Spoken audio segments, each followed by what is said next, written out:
When you see the warning saying secondary collision brake system malfunction in your Toyota Camry, this means that something happened to one of the important systems in your car. The computers have noticed bad readings from a set of sensors, and the system has been deactivated. The secondary collision brake system activates brakes after the car registers a crash. So the SRS module inflates airbags and/or crash sensor registers impact.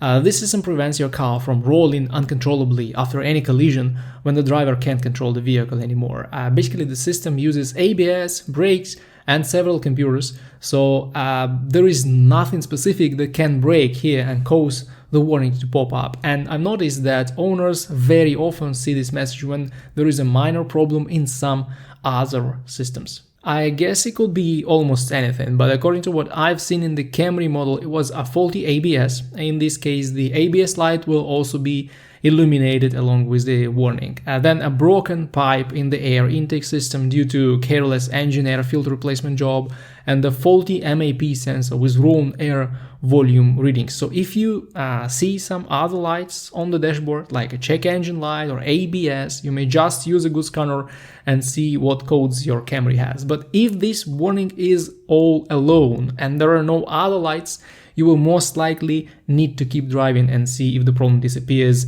after you turn the car off and on several times.